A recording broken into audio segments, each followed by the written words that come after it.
Pascal Gana. Oui, nous voterons, ça peut sembler étonnant, mais nous allons voter ce vœu. Pour une raison très simple, jadis, la droite, sous M.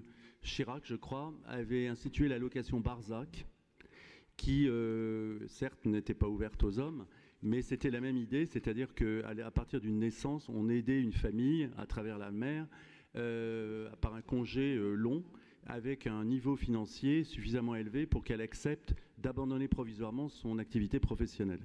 Et je pense qu'il est dommage que la droite y ait renoncé. Il est dommage d'ailleurs que M. Macron, mais M. Macron a un grand mépris pour les familles. On vient de voir sa déclaration en Afrique sur les familles nombreuses qui ne peuvent être le fait que de femmes totalement stupides. Ce qui m'a énormément choqué, moi qui suis père de 9 enfants avec une femme diplômée et donc très diplômée, donc qui a été élue plusieurs fois, etc. Donc nous voterons pour montrer à la gauche que nous avons la même générosité qu'elle, mais peut-être pour des raisons différentes. Bien, je vois qu'il y a une alliance FNPS. Excusez-moi, hein, c'était tentant.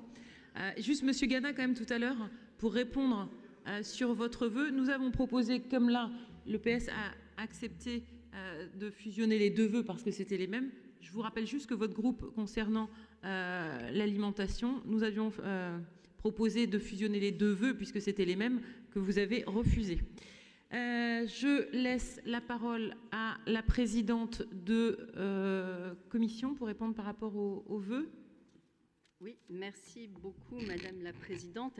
Permettez-moi de m'amuser avec beaucoup de sympathie du souhait du groupe socialiste de voir appliquer aujourd'hui un projet de directive européenne à l'heure où leur chef de file annonce, semble-t-il, s'intéresser de près à ce scrutin.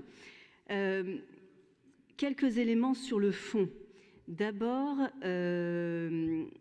rappeler ce que nous avons évoqué précédemment sur l'articulation des temps de travail personnel et professionnel. Nous avons parlé tout à l'heure du télétravail qui vise à améliorer cette articulation des temps, dire que 17% des agents du siège au Conseil régional y ont accès, que c'est un chiffre qui a triplé en 3 ans et qu'en matière de conciliation des temps de vie et d'équilibre, puisque c'est l'objet de votre vœu entre la vie privée et la vie professionnelle, beaucoup d'initiatives contribuent à améliorer les choses aujourd'hui.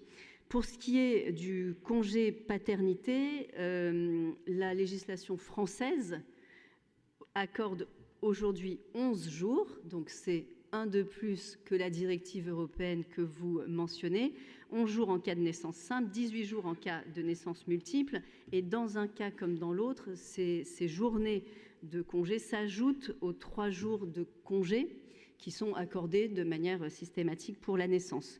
Donc on est dans un cas avec 14 jours de congé, dans l'autre avec 21, alors qu'on n'a que 10 jours dans la directive européenne que vous citez. Bien sûr, il y a d'autres contraintes, et notamment budgétaires, qui sont à prendre en compte dans le cadre de ces politiques-là.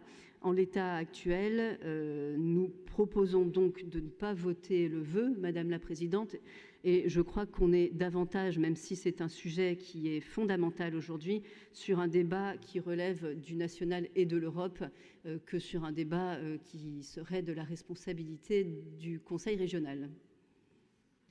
Merci Madame la Présidente. Je vous propose donc de passer au vote de ce vœu. Qui est favorable à ce vœu? Qui s'abstient? Il est rejeté.